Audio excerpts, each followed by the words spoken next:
Good evening, good evening. So I decided this afternoon, I got bit by a mosquito, by the way.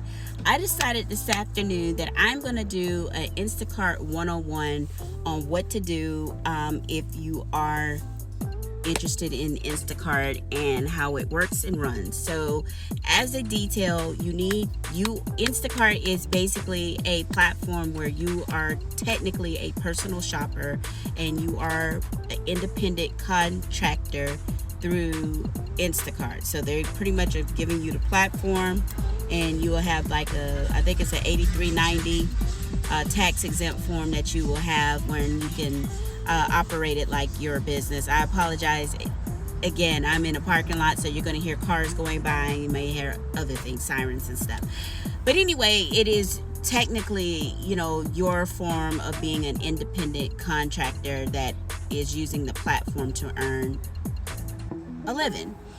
So, in addition to that, you do go through a miniature background check. You do have to have a good driver's driving record. They do a background check, like I stated before, and you have to have proof of insurance. Once everything is cleared, they do give you a couple of videos to watch so that you can know basically how to operate on the platform. So, step number one, you need to be dressed comfortably but professional in the same realm, because you are going to be going to grocery stores and other stores, and you need to blend in and look professional. I mean, I'm not saying get too comfortable where it's considered to be inappropriate or you're drawing attention to yourself, but you should be dressed comfortable. Definitely you need to have closed-toed shoes in, because it does require you to climb and go upstairs, and people's yards could be different, and so you should be prepared. All right. In addition to that, you do need to be physically fit to a certain degree to fit the criteria to be able to handle the job that is entitled. You need to be able to lift at least 50 pounds is, a requirement because of all what the customer could possibly order. In addition to that, as far as like proper etiquette, if you are in a store, I would engage with the customer once I get to the store. Fairly easy, self-guided app.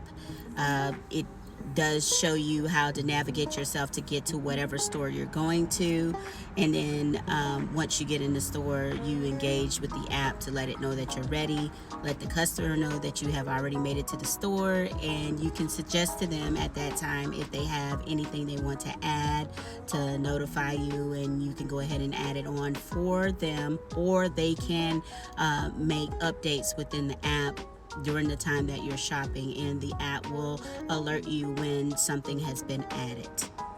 In addition to that, you need to pay attention to dates, making sure that whatever the customer is ordering is currently, the shelf life is still on point, and that also the packages are not damaged. Why would you give somebody a crushed can? Why would you give somebody a box that's squished? Why would you give them anything that's leaking? I mean, again, look at it as if you're shopping for yourself. You wouldn't buy that for yourself, so don't buy it for other people. Even if it's the last one there, you can let them know, hey, it's damaged. So because of the condition, I'm having to either substitute it or offer you a refund. Okay. In addition to that, you do have to shop for meats. They do want to know, and the customer sometimes will specify, I only want one package of meat and I need it to weigh within a certain guideline. Of course, you can't always get meat to be exactly what they said, like 5.5 pounds. They may have it, they may not, but you get something within the realms of what it could be. Produce, there are certain produce that they do require you to weigh.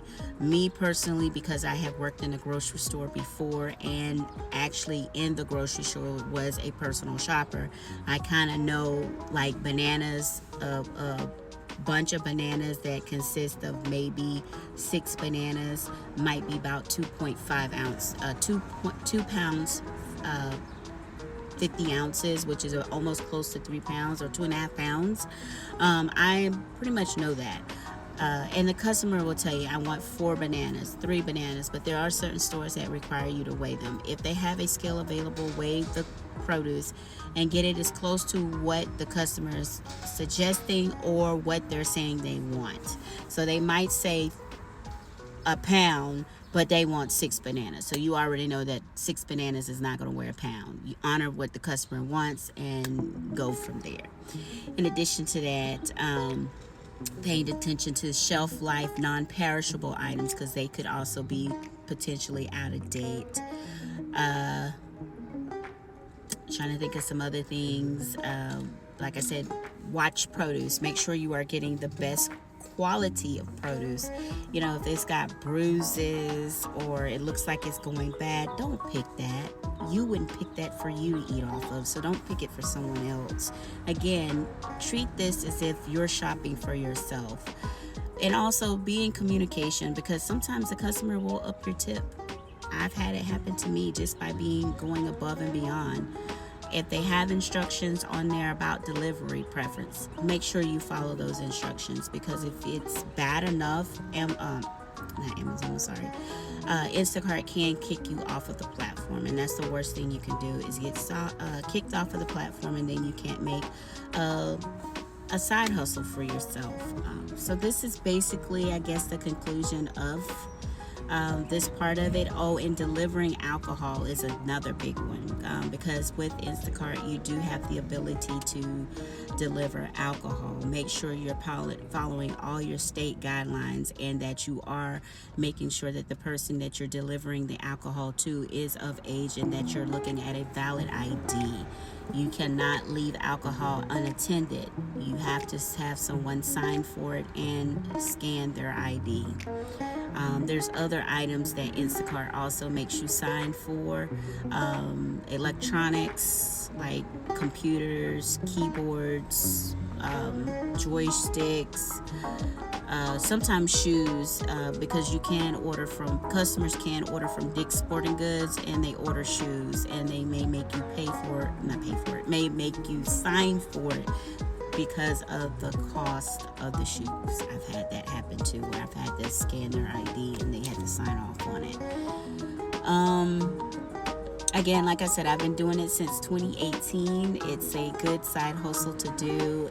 In my area currently right now, it is oversaturated, so it is not as lucrative.